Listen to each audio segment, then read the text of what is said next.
الرحمن الرحیم۔ بخاری شریف میں ایک باب ہے کتاب الاطعمہ،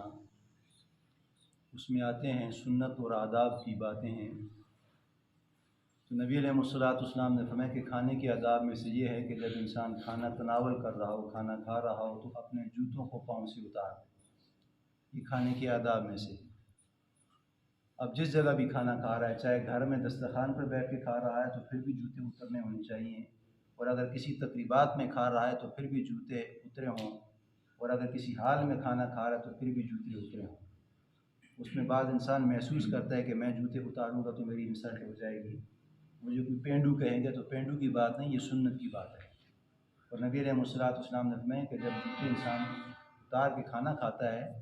تو یہ اشاش بشاش ہوگا، اس میں برکت بھی ہوگی اور اس میں اس کا ہاضمہ درست ہوگا۔ اب اس کے طریقے یہ ہیں کہ گھر میں تو آسانی ہے، جوتے اتار کے دسترخوان پہ بیٹھ گیا، لیکن اب کسی ریسٹورنٹ میں کھا رہا ہے، شادی حال میں کھا رہا ہے، تو وہاں پہ الجھن ہے۔ لیکن اس الجھن کو دور کرنے کے لیے فقہاء نے فرما دی کہ اپنے جوتوں کو اتار لے، جوتے اتار کے پاؤں ان کے اوپر رکھ لے، لیکن جوتوں کو اتار کے کھانا کھانا یہ پھر بھی سنت ہے۔ اس میں یہ نہیں ہو سکتا کہ اگر فلانا، وہی کل والی بات آ گئی کہ میں نے کسی مولانا کو دیکھا کہ وہ کھا رہا تھا، تو کسی کو دیکھتے ہوئے وہ دلیل نہیں بنے گی، بلکہ دلیل وہی ہے کہ جو نبی علیہ السلام نے وما آتاکم الرسول فخذوہ وما نہاکم عنہ فانتہوا، اللہ نے فرما دی کہ وما آتاکم الرسول، جس چیز کا حکم تمہیں پیغمبر کر رہا ہے فخذوہ، اس کو لینے والے بن جاؤ، وما نہاکم عنہ فانتہوا، اور جس سے آپ نے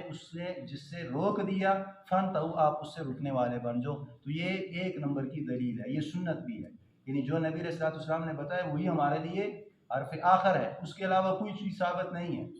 تو فرمایا ہے کہ جوتے کو اتار کے کھانا کھانا یہ سنت ہے۔ کسی حال میں کھا رہے ہیں تو جوتے اترے ہوں، اس کے اوپر پاؤں رکھ لے تو یہ ہے، اگر نہیں ہے تو وہ مطلب ہے اپنی زیادتی کے طور پہ سمجھ لیں۔ اور دوسری یہ ہے کہ کھانے سے پہلے پانی کا پینا یہ بھی سنت ہے، آداب میں سے ہے، یعنی کھانا کھا رہا ہے پہلے پانی پی لے تو پھر بھی ٹھیک ہے، اور پانی کو درمیان میں پینا یہ بھی آداب ہے، یہ بھی سنت ہے، لیکن کھانے کے آخر میں پینا فقہاء فرماتے ہیں کہ یہ درست نہیں ہے۔ اور تیسرا یہ ہے کہ اس میں پھونک نہیں لگانی۔ بعض کھانا سامنے آ جاتا ہے نا، ابلا ہوا کھانا ہے، گرم کھانا ہے، تو بعض افراد دیکھا ہو کہ پھونکے مارتے ہیں، تو فقہاء فرماتے ہیں کہ کھانے میں پھونک لگانا یہ جائز نہیں ہے۔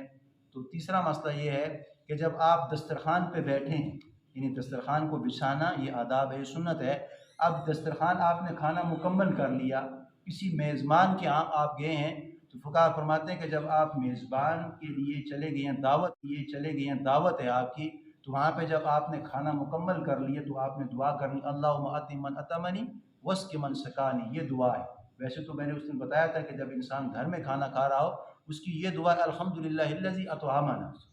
یعنی اس میں سب سے پہلے تعریف سے شروع کرنا ہے، الحمدللہ الذی اطعمنا وسقانا وجعلنا من المسلمین۔ یہ تو عام دعا ہے جو گھر میں ویسے انسان افراد کھانا کھاتا ہے، لیکن کسی مہمان کے ہاں دعوت ہے، اس کی تقریب ہے، کسی جگہ پہ چلا گیا کھانا کھا رہا ہے، تو فقہاء فرماتے ہیں کہ اس وقت الحمدللہ نہیں بلکہ اللہم اطعم من اطعمنی واسق من سقانی، یہ مشہور دعا نبی علیہ السلام سے ثابت ہے۔ اب یعنی دسترخوان بچھایا ہوا ہے، تو آپ جب اٹھیں گے تو فقہاء نبی علیہ السلام کی آداب میں سے یہ ہے کہ سب سے پہلے آپ نے دسترخوان کو اٹھانا ہے، اس کے بعد افراد اٹھیں گے، یعنی جو دسترخوان پہلے آپ نے بچھایا ہے اور آپ نے کھانا کھایا ہے، اب آپ کا کھانا اختتام پذیر ہو چکا ہے، آپ اٹھ رہے ہیں، تو فقہاء فرماتے ہیں کہ سب سے پہلے آپ نہ اٹھیں بلکہ آپ کا دسترخوان لپیٹا جائے، سمیٹا جائے، اس کے بعد آپ اٹھ کے جا سکتے ہیں۔ لیکن تقریبات میں یہ ہوتا ہے کہ آپ کے لحاظ سے دسترخوان کو سمیٹا نہیں جاتا، اس لیے کہ آپ کھا کے جا رہے ہیں اور آئیں گے، وہ تو عموم بلوا ہے، یعنی وہ بار بار رش کی ہے، آپ دسترخوان کو سمیٹنا، اٹھانا، صاف کرنا ذرا مشکل ہے، اس وقت اور بات ہے، لیکن جو گھر کے دسترخوان پہ بیٹھے فقہاء فرماتے ہیں کہ آپ اس وقت تک نہ اٹھیں جب آپ کا دسترخوان اٹھایا جائے، سمیٹا جائے، اس کے بعد افراد اٹھ جائیں، اور اس کے بعد یہ دعا بھی پڑھ لیں، الحمدللہ الذی اطعمنا وسقانا وجعلنا من المسلمین۔ اللہ سے دعا ہے کہ اللہ تعالیٰ ہمیں کامل اتباع نصیب فرمائے۔ اللہ